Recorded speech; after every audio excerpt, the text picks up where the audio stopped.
శ్రీను ఒక పేద దోసలమ్మేవాడు. అతను తన సైకిల్ మీద దోసలు వేసి అమ్ముతూ ఉండేవాడు. దోశ, మసాలా దోశ, రవ్వ దోశ. చాలా తక్కువ మంది శ్రీను గొంతు విని తన దగ్గరికి దోసలు తినడానికి వచ్చేవాళ్లు. శ్రీను వేసే దోసలు రుచిగానే ఉండేవి. అయినా సరే తన దగ్గరికి ఎక్కువ మంది కస్టమర్లు వచ్చేవాళ్లు కాదు. తను ఎప్పుడు కూడా ఇంటికి దిగులుగానే తిరిగి వెళ్లేవాడు. ఏమైంది? ఇవాళ కూడా వ్యాపారం సరిగ్గా జరగలేదా ఏంటి? ఏమైందో అర్థం కావడం లేదు. ఈ మధ్య ఎవరూ ఇంతకు ముందులాగా దోశలు తినడమే లేదు అసలు. అప్పా, ఈ మధ్య అందరికీ పిజ్జా, బర్గర్, ఐస్ క్రీమ్ ఇటువంటివి మాత్రమే నచ్చుతున్నాయి. ఈ మధ్య ఎవరికీ కూడా దోశలు నచ్చడం లేదప్పా. ఇలాగే జరుగుతుందంటే ఇక మన ఇల్లు ఎలా గడుస్తుంది? ఏదో ఒకటైతే చెయ్యాల్సిందే కదా. అప్పా, మీరు ఇంకేమైనా కూడా అమ్మచ్చు కదా, అంటే బర్గర్ లేదా పిజ్జా లాంటివి. నాకు అవన్నీ చేయడం రాదు కదా. నాకు కేవలం దోశలు వేయడం మాత్రమే వచ్చు. శ్రీను తన సంపాదనని ఎలా పెంచుకోవాలా అని ఆలోచిస్తూ ఉంటాడు. రోజురోజుకి తన వ్యాపారం తగ్గిపోతూ ఉంటుంది. మరుసటి రోజు ఉదయం శ్రీను త్వరగా ఇంటి నుంచి బయలుదేరతాడు. ఈ రోజు ఎప్పుడూ వెళ్లే దారిలో కాకుండా వేరే దారిలో వెళ్తాడు. దోశ, మసాలా దోశ, రవ్వ దోశ. ఆ దారిలో జిమ్ ఉంటుంది. జిమ్ బయట చాలా మంది జనం ఉంటారు. ఇక్కడ చాలా మంది జనం ఉన్నారు. నేను ఇక్కడే కాసేపు ఉండడం మంచిది. ఇవాళ తప్పకుండా నేను బాగా సంపాదిస్తాను. శ్రీను ఎంతో గట్టిగా అరవటం మొదలు పెడతాడు. దోశ, మసాలా దోశ, రవ్వ దోశ. శ్రీను గొంతు విని ఒక బాడీ బిల్డర్ తన దగ్గరికి వెళ్తాడు. ఏమేమంటారు? ఏమీ వద్దు, మేమివన్నీ తినము. నీ దగ్గర చికెన్ లేదా ఎగ్ దోశ ఏమైనా ఉంటే చేసి ఇవ్వు. ఎగ్ దోశ? అది లేదు కదా.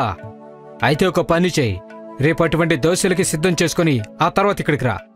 అలాగే. శ్రీను అక్కడ్నుంచి బయలుదేరి వేరే చోటికి వెళ్తాడు. ఆ రోజంతా వేరువేరు చోట్లకు వెళ్లి దోసలను అమ్ముతాడు. ఎంతో మంది తన దోసల్ని ఇష్టంగా తింటారు. సాయంత్రం తను ఇంటికి వెళ్ళాక తన మొహంలో చిరునవ్వుని చూసి లక్ష్మి ఇలా అడుగుతుంది. ఏమైందండి? ఇవాళ వ్యాపారం బాగా జరిగిందా ఏంటి? వ్యాపారం బాగానే జరిగింది, కానీ ఇవాళ నాకు ఒక కొత్త ఐడియా వచ్చింది. ఏంటి idea? Egg dosa idea. Egg dosa? కానీ అందరికంటే ముందు మనం ఎగ్ దోశ తిందాం. వెళ్ళు ముత్తు, దుకాణం నుండి ఎగ్స్ తీసుకొనిరా. శ్రీను ముత్తుకి డబ్బులు ఇచ్చి దుకాణానికి పంపిస్తాడు. కాసేపటి తరువాత ముత్తు గుడ్లు తీసుకుని వస్తాడు. ఆ తర్వాత శ్రీను దోసలు వేయడం మొదలు పెడతాడు. తను రోజులాగా దోసపిండిని పెనం మీద వేసి ఆ తర్వాత ఒక గ్లాస్లో గుడ్డుని పగలగొట్టి దానిని దోస మీద వేస్తాడు. ఆ తర్వాత మసాలాలు వేస్తాడు. చూడ్డానికి బానే ఉంది, రుచి చూద్దాం. శ్రీను ఇంకా లక్ష్మి ఆ ఎగ్ దోసను రుచి చూస్తారు. ఏమండి, ఇదైతే చాలా బాగుందండి. అప్పా, నాక్కడా ఇవ్వండి. ముత్తు కూడా రుచి చూస్తాడు. తనకి ఆ ఎగ్ దోస చాలా బాగా నచ్చుతుంది. ఆ రోజు కుటుంబంలో అందరూ ఎగ్ దోసలు తింటారు. మరుసటి రోజు ఉదయం శ్రీను తన దోస సైకిల్ ని తీసుకుని తిరిగి జిమ్ వైపు వెళ్తాడు. ఈసారి తన సైకిల్ మీద ఎగ్ ట్రే కూడా ఉంటుంది. దోశ, ఎగ్ దోశ, మసాలా దోశ. ఎగ్ దోస పేరు వినగానే చుట్టుపక్కల వాళ్లందరూ శ్రీను సైకిల్ దగ్గరికి వెళ్తారు. అందరితో పాటు బాడీ బిల్డర్ కూడా. నిజంగానే ఎగ్ దోశ ఇస్తావా? అవునండి, నాకోసం ఒక ఎగ్ దోశ ఇయ్యి. ఆ తర్వాత శ్రీను దోస మీద ఎగ్ పగలగొట్టి వేసి ఆ తర్వాత బాడీ బిల్డర్ కి ఎగ్ దోస ఇస్తాడు. ఎగ్ దోస తినగానే బాడీ బిల్డర్ మొహంలో చిరునవ్వు కనిపిస్తుంది. భలే, ఇది అద్భుతంగా ఉంది. ఎగ్గు ఇంకా దోశ కలిపి తినొచ్చని నేను అస్సలు అనుకోలేదు. ఇంకోటి వేసివ్వు. ఆ బాడీ బిల్డర్ ఎగ్ దోసను తింటాడు. ఆ తర్వాత ఇంకొకటి కూడా. ఇంకా చాలా మంది బాడీ బిల్డర్లు ఎగ్ దోస కావాలని ఆర్డర్ ఇస్తారు. నాకొక మసాలా ఎగ్ దోశ. నాక్కూడా ఒక ఎగ్ దోశ. ఎగ్ దోసను ఆర్డర్ ఇస్తారు. శ్రీను ఎగ్ దోసలు వేస్తూనే ఉంటాడు, కస్టమర్లు తింటూనే ఉంటారు. శ్రీను మధ్య మధ్యలో అరుస్తూ ఉంటాడు. దానివల్ల అందరి దృష్టి తన వైపు మళ్లుతూ ఉంటుంది. Dosa, egg dosa, egg masala dosa. ఒకరి తర్వాత ఒకరు కస్టమర్లు వస్తూనే ఉంటారు. కొన్ని గంటల్లోనే శ్రీను దోసపిండి మొత్తం ఖాళీ అయిపోతుంది. ఇవాళ తన సంపాదన కూడా చాలా బావుంటుంది. తను సంతోషంగా ఇంటికి వెళ్తాడు. లక్ష్మి, ఇవాళ చాలా బాగా వ్యాపారం జరిగింది. పిండి మొత్తం ఖాళీ అయిపోయింది. భలే. రేపటి నుండి నువ్వు ఎక్కువ పిండి తయారు చేయాల్సి ఉంటుంది. కస్టమర్లకు మన ఎగ్ దోశ బాగా నచ్చింది. అలాగేనండి. అందరూ సంతోషంగా ఉంటారు. మరుసటి రోజు కూడా అదే జరుగుతుంది. శ్రీను గొంతు వినగానే కస్టమర్లందరూ తన దగ్గరికి వెళ్తారు. శ్రీను దోశలు వేస్తూనే ఉంటాడు. ఇక ఇవాళ కేవలం 2 గంటల్లోనే తన దోశ పిండి ఖాళీ అయిపోతుంది. ఇక ప్రతిరోజు అలాగే జరుగుతుంది.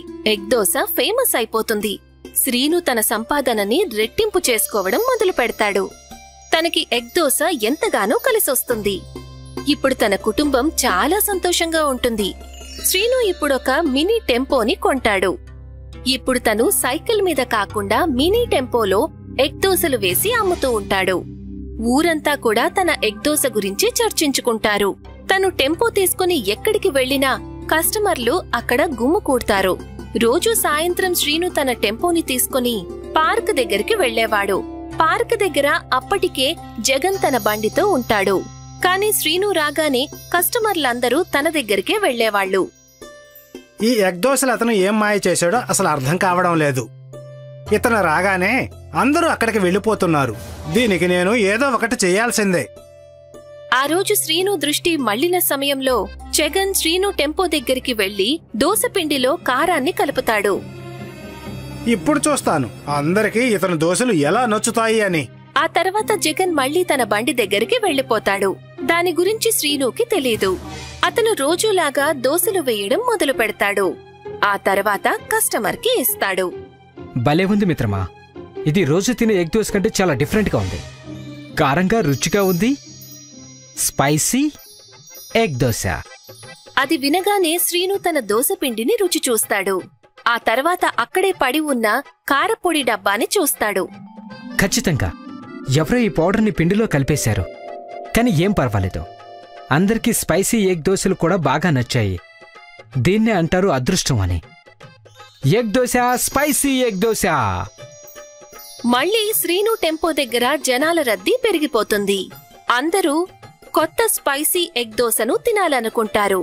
శ్రీను స్పైసీ ఎగ్ దోశను వేస్తూనే ఉంటాడు. కస్టమర్లు తింటూనే ఉంటారు. అందరికీ స్పైసీ ఎగ్ దోశ బాగా నచ్చేస్తుంది. ఒట్టి జగన్ కి తప్ప. నేనసలు ఏం చేశాను? నేను ఈ ఎగ్ దోశ అతనికి చెడు చేయాలనుకున్నాను. కానీ పొరపాటున నేనే అతనికి మంచి చేశాను. హే భగవంతుడా! శ్రీను స్పైసీ ఎగ్ దోశ అమ్ముడుపోవడంతో అది చూసిన జగన్ కి చాలా కోపం వస్తుంది. కాని అతనిప్పుడు ఏం చేయగలడు? జగన్ శ్రీనుకి చెడు చేస్తే తనకి మంచి జరుగుతుందని తప్పుగా ఆలోచించాడు. కాని స్వయంగా తనకే దానివల్ల ఎంతో నష్టం జరిగింది. సోమ్నగర్ గ్రామంలో రాజు గుడ్లను అమ్మే వ్యాపారం చేసేవాడు. బాగా చల్లగా ఉన్న కారణంగా కస్టమర్లు చాలా లైన్ కట్టేవారు. ప్రతి సంవత్సరం అతను చలికాలం కోసం చాలా ఉత్సాహంగా ఎదురుచూసేవాడు. న్యూ ఇయర్ సమయం వచ్చేసింది. రాజు అందరికీ వేడివేడి ఆమ్లెట్ ఇంకా హాఫ్ ఫ్రై చేసి అమ్మేవాడు. కాని ప్రతిసారి కస్టమర్లు రాజు దుకాణంలో గుడ్లని తిని తిని విసిగెత్తిపోతారు. వాళ్ళకి ఏదైనా కొత్తగా కావాలి అనిపిస్తుంది. మొదటి రోజులో వ్యాపారం బాగా గడిచింది. కానీ తర్వాత అసలు వ్యాపారమే జరగలేదు. ఇప్పుడు రాజు దుకాణానికి చాలా తక్కువ మంది వచ్చేవారు. వచ్చిన వాళ్ళు కూడా అప్పు ఇవ్వమని లేక ఫ్రీగా ఇవ్వమని అడగడానికి వచ్చేవారు. ఒకరోజు రాజు ఇంకా అతని భార్య రేష్మ ఇలా ఆలోచిస్తారు. ఇవాళ మన బండిని మూసేసి ఉంచుదాం అనుకుంటున్నాను. నువ్వు గుడ్లు తయారు చేయకు, రేపు పెడదాం. ఒకవేళ మీరు వెళ్ళకపోతే మన దగ్గరికి ఎప్పుడు వచ్చే కస్టమర్లు కూడా రావడం మానేస్తారు. నేనేమంటున్నానంటే మీరు సైకిల్ మీద గుడ్లను అమ్మడానికి వెళ్ళండి. వేడివేడి గుడ్లు సైకిల్ మీద అమ్మడం చూసి జనాలు కొంటారేమో. సరిగ్గా చెప్పావు భార్యమణి. నువ్వు గుడ్లని ఉడికించు, నేను సైకిల్ పై వెళ్లి అమ్ముకుని వస్తాను. రాజు గుడ్లని తీసుకుని అమ్మడానికి సైకిల్ మీద వెళ్తాడు. కాస్త అమ్ముడు పోయిన తర్వాత అతను తిరిగి వెళ్తూ ఉంటాడు. అప్పుడే అతనికి అనిపిస్తుంది అతను అన్ని గ్రామాలు తిరిగి సైకిల్ మీదే గుడ్లను అమ్మాలి అని. కాసేపటి తర్వాత 2 వ్యక్తులు అతని దగ్గర గుడ్లని కొనుక్కోవడానికి వస్తారు. ఏ అన్నా వినో, ఏ గుడ్లమ్మే అన్నా వినో, చెప్పండి అన్నా ఏం కావాలి? నా దగ్గర ఉడికించిన గుడ్లున్నాయి, ఆమ్లెట్ కూడా ఉంది. మీకు ఇంకా ఏం కావాలి? నాకు ఏమీ వద్దు. నువ్వేక ముందు ఎప్పుడు కూడా ఇక్కడికి అమ్మటానికి రాకూడదు. అంతకు ముందు నుంచే నా గుడ్ల షాపు ఇక్కడ ఉంది, అది నడుస్తూ ఉంది. నువ్వెక్కడికి వచ్చి మా వ్యాపారం అంతా నాశనం చేస్తున్నావు తెలుసా? అన్నా నాకు కూడా దుకాణం ఉంది, అది సరిగ్గా నడవడం లేదు. అందుకే ఇలా ఊర్లు తిరిగి అమ్ముదామనుకున్నాను. నాకు అర్థమైంది. ఇక్కడి నుంచి వెళ్ళు, ఇంకెప్పుడు ఇటు తిరిగి రాకో. రాజు అక్కడి నుంచి నిరాశపడుతూ వెళ్ళిపోతాడు. ఇంకా జరిగిన విషయమంతా వెళ్ళి రేష్మాకి చెప్తాడు. మనం ఇంకేదైనా పని మొదలు పెట్టుకుంటే బాగుంటుందనుకుంటా. లేకపోతే మనకి తినడానికి కూడా చాలా ఇబ్బందిగా ఉంటుంది. ఇది కాకుండా మనం ఇంకేం చేస్తాం? చాలా సంవత్సరాల నుంచి మనం ఇదే వ్యాపారం చేస్తున్నాం. ఇప్పుడు తెలిసిన ఈ వ్యాపారం కూడా వదిలిపెడితే ఇంకేం చేయగలం మనం? రాజు ఆ రోజు నిరాశగా పడుకుంటాడు. ఇంకా ఏదైనా ఉపాయం ఆలోచించడానికి ప్రయత్నిస్తూ ఉంటాడు. వింటున్నావా? అరే, ఎక్కడున్నావు? హా అండి, వస్తున్నాను. చెప్పండి, ఏమైంది? ఒకవేళ మనం గుడ్ల ధరని తగ్గిస్తే ఎలా ఉంటుంది? అప్పుడు జనం మన దగ్గరే గుడ్లు కొనే అవకాశం ఉంది కదా. కానీ అందరికన్నా మన దగ్గర ధర తక్కువగానే ఉంటుంది. మనం ఇంకా ధర తగ్గిస్తే మనకెలాంటి లాభం ఉండదు. మన కష్టమంతా వృధా అయిపోతుంది. రాజు ఇంకా రేష్మ ఇద్దరూ కలిసి వాళ్ల గుడ్ల వ్యాపారాన్ని ముందుకు తీసుకెళ్లడానికి చాలా ఉపాయాలు ఆలోచిస్తారు. కానీ ఎలాంటి లాభం ఉండదు. నా దగ్గర ఒక ఉపాయం ఉంది. మా పుట్టింటి దగ్గర బంగారు గుడ్లు చాలా బాగా అమ్ముడుపోతాయి. నేను చిన్నగా ఉన్నప్పుడు అక్కడ బంగారు గుడ్లతో కాయిన్ తయారు చేసి వాటిని అమ్మేవారు. ఇంకా అవి చాలా రుచిగా, ఇంకా చూడ్డానికి చాలా అందంగా ఉండేవి. నిజంగానా? నువ్వు నిజం చెప్తున్నావు. ఒకవేళ ఇలానే అయితే మనం మళ్ళీ మన దుకాణాన్ని ముందుకు తీసుకెళ్ళొచ్చు కూడాను. రేష్మ మాటలు విని రాజు తన పుట్టింటికి వెళ్ళడానికి సిద్ధపడతాడు. రాజు అతని అత్తగారింటికి వెళ్లి బంగారు గుడ్డుని ఎలా తయారు చేయాలో నేర్చుకుంటాడు. కొన్ని రోజులు అతని అత్తగారింట్లో ఉండి రాజు గోల్డెన్ కాయిన్ ఎగ్ రెసిపీని నేర్చుకుంటాడు. అది ఎలా ఉంటుందంటే తయారైన తర్వాత ఒక బంగారు కాయిన్ లాగా కనబడుతూ ఉంటుంది. రాజు ఆ ఉపాయం నేర్చుకుంటాడు. ఆ తర్వాత సోమనగర్ తిరిగి వచ్చిన తర్వాత రాజు మళ్ళీ అతని దుకాణాన్ని తెరుస్తాడు. అరే భార్యామణి, వింటున్నావా? ఇవాళ దుకాణానికి నువ్వు కూడా రా. ఇవాళ మనకి చాలా విలువైన రోజు. హా అండి, తప్పకుండా వస్తాను. ఆ భగవంతుడి దయ వల్ల మన కష్టాలన్నీ తీరాలని కోరుకుంటున్నా. రాజు ఇంకా రేష్మ వాళ్ళ కొత్త రెసిపీని వాళ్ళ దుకాణంలో మొదలు పెడతారు.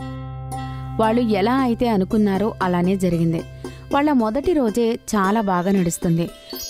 మళ్ళీ మెల్లిగా పూర్తి సిటీ అంతా ఈ బంగారు గుడ్డు గురించి మాట్లాడుకుంటూ ఉంటారు. మొదటి నెలలోనే వాళ్ళు వాళ్ళ సంవత్సరానికి సరిపడే లాభాన్ని పొందుతారు. న్యూ ఇయర్ సమయం వచ్చేస్తుంది. ఇద్దరూ చాలా ఆనందంగా ఉంటారు. కానీ సంజయ్ ఇంకా అతని భార్య నేత ఈ విషయానికి అస్సలు ఆనందంగా ఉండరు. సంజయ్ కూడా రాజుతో కలిసి అతని సమోసా దుకాణం నడిపేవాడు. రాజు గుడ్ల దుకాణం దగ్గర జనాలు లైన్ కట్టడం చూసి సంజయ్ చాలా కుళ్ళుకుంటాడు. చూస్తున్నావా భార్యామణి, ఈ రాజు అయితే జనాలని గుడ్లకి బాగా అలవాటయ్యేలా చేశాడు. లేకపోతే ఏంటి, అతని వ్యాపారం వల్ల మన వ్యాపారం నాశనం అవుతుంది. ఈ రాజుని ఏదో ఒకటి చెయ్యాల్సిందే.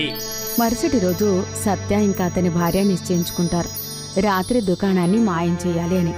ఇంకా రాత్రి అవ్వగానే ఇద్దరు భార్యాభర్తలు కలిసి రాజు యొక్క బండిని తీసుకుని వెళ్లి దూరంగా ఉన్న ఒక లోయలో తీసుకెళ్లి అందులో పడేస్తారు. ఉదయం అవగానే రాజుకి చాలా పెద్ద షాక్ తగులుతుంది. వెళ్లి చూసేసరికి అక్కడ అతని దుకాణమే ఉండదు. రాజు ఇంకా రేష్మ ఏడ్చి ఏడ్చి చాలా బాధపడతారు. వాళ్ళిద్దరూ వాళ్ళ ధైర్యాన్ని కోల్పోతారు. ఇంకా నిరాశపడుతూ ఇంటికి వస్తారు. రాజు ఇలా అంటాడు, అసలు మనకేం జరుగుతుంది? దేవుడు ఎందుకు ఇలా పరీక్షిస్తున్నాడు? ఇప్పుడు ఇంకా ఏదీ చేయి దాటిపోలేదు. మనం ఎప్పటికైనా మన వ్యాపారాన్ని నిలబెట్టుకోవచ్చు. ప్రతి మంచి విషయానికి తప్పకుండా దిష్టి తాకుతుంది. ఒక పక్క రాజు ఇంకా రేష్మ చాలా బాధపడుతూ ఉంటారు. మరొక పక్క సంజయ్ ఇంకా చాలా ఆనందపడుతూ ఉంటాడు. వాళ్ళ సమోసా వ్యాపారం చాలా బాగా నడుస్తూ ఉంటుంది. రాజు ఇంకా రేష్మాకి జరిగిన విషయం అంతా అర్థమైపోతుంది. ఏదైనా సరే వాళ్ళకి జరిగిన దాని వెనుక సంజయ్ ఇంకా అతని భార్య నీతో చెయ్యి ఉందని. ఒకవేళ మనం మళ్ళీ దుకాణాన్ని మొదలు పెట్టాలంటే డబ్బులు కావాలి, సమయం కూడా కావాలి. అప్పటి వరకు చలికాలం కూడా అయిపోతుంది. మనం మన ఇంట్లో వ్యాపారం మొదలు పెడితే ఎలా ఉంటుంది? అలా చేస్తే మన కస్టమర్లు మనతోనే ఉంటారు. ఇంకా కొంత డబ్బును జమ చేసి మనం వచ్చే సంవత్సరం మన బండిని మళ్ళీ కొనుక్కుందాము.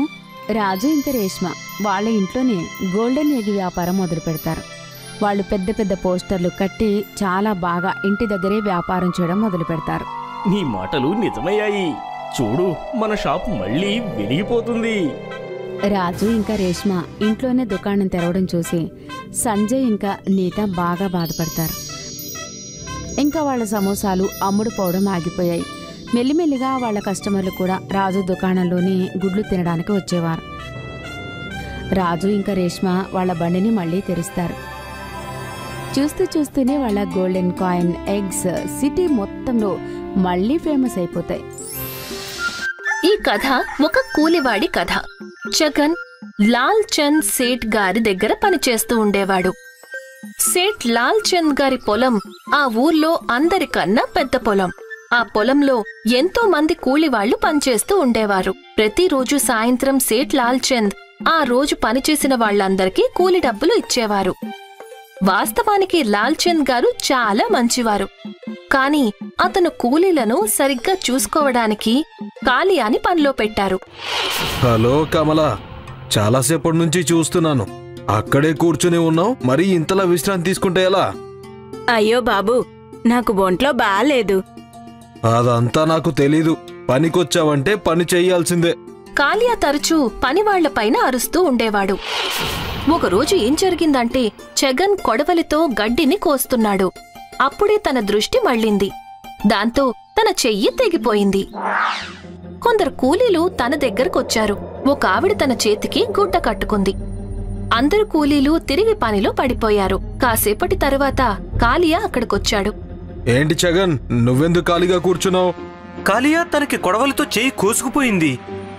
మీకు పని మీద దృష్టి ఉండదు, కానీ డబ్బులు మాత్రం మొత్తం కావాలంటారు. ఇక మీకు మందులకు కూడా మేమే ఖర్చు పెట్టాలా ఏంటి? ఏదో రోజు శెట్టి గారిని దివాలా తీయించేస్తారు వీళ్ళంతా కలిసి. కాలియా నొప్పించే మాటలు విని జగన్ కి కోపమొచ్చింది. తను ఏమీ మాట్లాడకుండా ఇంటికి వెళ్లిపోయాడు. ఇంటికి చేరుకున్న తన భార్యకి జగన్ జరిగిందంతా చెప్పాడు. పాపం తను గాయాన్ని చూసి బాధపడింది. అరే పిచ్చిదానా, నువ్వెందుకు ఏడుస్తున్నావు? కొన్ని రోజులకి అదే తగ్గిపోతుందిలే. ఈ గాయం మానిపోతుంది, కాని దాని సంగతేంటి? ఆ కాలియా మిమ్మల్ని ఎప్పుడూ ఏదో ఒకటి అంటూ ఉంటాడు. దాందే ఉంది, వాడికది అలవాటే కదా. నేనేమనుకుంటున్నానంటే మీరక్కడ కూలి పని మానేయకూడదు. ఒకవేళ కూలి పని మానేస్తే నేను ఇంకేం చేయగలను? మనం కోళ్లను కొని గుడ్ల వ్యాపారం చెయ్యొచ్చు. కాని వాటిని కొనడానికి డబ్బులెక్కడున్నాయి? నా దగ్గరేముంది? మా తాతలేమైనా వాళ్ళు కూడబెట్టిన డబ్బులు నాకు ఇచ్చెళ్లారా ఏంటి? మాల తన చేతులకి ఉన్న 2 గాజులని తీసేసింది. అలాగే చెవి పోగుల్ని కూడా. నగలు కేవలం అందాన్ని పెంచటానికే కాదు, అవసరానికి మనల్ని ఆదుకోవటానికి కూడా ఉపయోగపడతాయి. వద్దొద్దు, నేను వీటిని తీసుకోలేను. మాల బాగా బలవంత పెట్టడం వల్ల జగన్ ఆ నగల్ని తీసుకున్నాడు. జగన్ ఇంకా మాల బజారుకి వెళ్లారు. అక్కడ వాళ్ళిద్దరూ ఆ బంగారాన్ని ఒక బంగారపు కొట్టులో తాకట్టు పెట్టారు. వాళ్ళిద్దరికీ 2000 రూపాయలు వచ్చాయి. అప్పుడు మాల ఇంకా జగన్ ఒక కోళ్లమ్మేవాడి దగ్గరికి వెళ్లారు. బాబూ, ఒక కోడి విలువెంత? నిజానికి ఒక కోడి 100 రూపాయలు. ఒకవేళ మీరు 10 కోళ్లు కొంటే నేను ఒక కోడిని ఉచితంగా ఇస్తాను. చాలా బాగుంది. జగన్ అతనికి 1000 రూపాయలు ఇచ్చాడు. అలాగే ఆ వ్యాపారికి ఒక పెద్ద బుట్టలో 10 ఆడకోళ్లు, ఒక మగ కోడిని పెట్టాడు. జగన్ మాల ఇంటికి చేరుకున్నారు. ఆ తర్వాత వాళ్లు వెదురు కర్రలతో కోళ్ల కోసం ఇంటిని తయారు చేశారు. కోళ్లని లోపల ఆడుతూ పాడుతూ చూసి మాల ఇంకా జగన్ సంతోషపడ్డారు. ఆ మరుసటి రోజు మాల అన్ని కోళ్ల దగ్గర నుండి గుడ్లను సేకరించింది. జగన్ ఆ గుడ్లని ఒక వ్యాపారి దగ్గరకు తీసుకువెళ్లాడు. అలా అతనికి 10 గుడ్లకి 30 రూపాయలు వచ్చేవి. ఇలా రోజూ జరుగుతూ ఉండేది. నెల రోజులు గడిచిపోయాయి. జగన్ ఈ రోజు తన నెల రోజుల సంపాదనని లెక్కపెట్టాడు. రోజుకి 30 రూపాయలు అంటే నెలకి 900 రూపాయలు. కానీ వాళ్ళు మీకిచ్చే కూలి కేవలం 500 రూపాయలే. నేను కాస్త డబ్బుని బంగారం వాడికి ఇచ్చొద్దాం అనుకుంటున్నాను. వద్దొద్దు, మిగిలిపోయిన డబ్బులతో మనం ఇంకొన్ని కోళ్లను కొనుక్కుందాం. దాంతో ఇంకా లాభాలొస్తాయి. జగన్ మాల చెప్పినట్టే చేశాడు. తను మళ్లీ వెళ్లి మరో 5 కోళ్లను కొనుక్కొచ్చాడు. ఇప్పుడు వాళ్లకి రోజూ 15 గుడ్లు వస్తూ ఉండేవి. ఇది చూసి మాల చాలా సంతోషించింది. ఆ తరువాత నెల జగన్ మళ్లీ లెక్క పెట్టేసరికి రోజుకి 45 రూపాయలు అంటే నెలకి మొత్తంగా 1350 రూపాయలు. అమ్మ బాబోయ్! ఇప్పుడు జగన్కి లెక్కలు బాగా వచ్చాయి.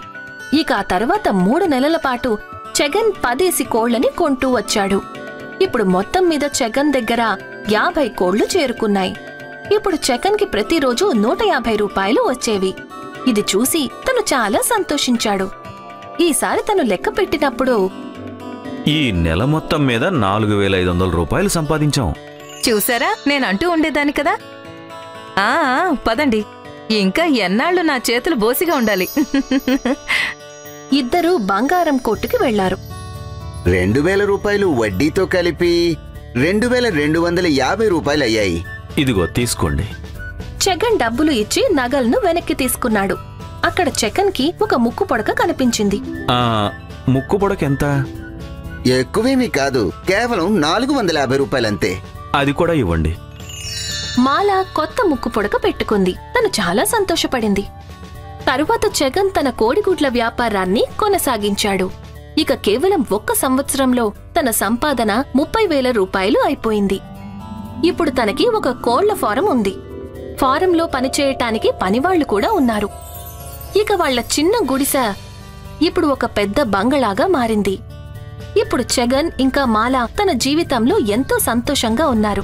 కేవలం 1 ఏడాది క్రితం జగన్ ఒక కూలివాడు, కాని ఇప్పుడు తను కోళ్ల ఫారంకి యజమాని. ఒకవేళ మాల మొండితనం చేసుండకపోతే ఇప్పటికీ జగన్ ఒక కూలివాడిగానే ఉండిపోయేవాడు. అందుకే పిల్లలు, విజయానికి కేవలం 1 అవకాశమే దొరుకుతుంది. అదే సరిపోతుంది. ఎలా అయితే జగన్కి దొరికిందో అలా. ఇక తను 1 సంవత్సరంలోనే విజయాన్ని అందుకున్నాడు.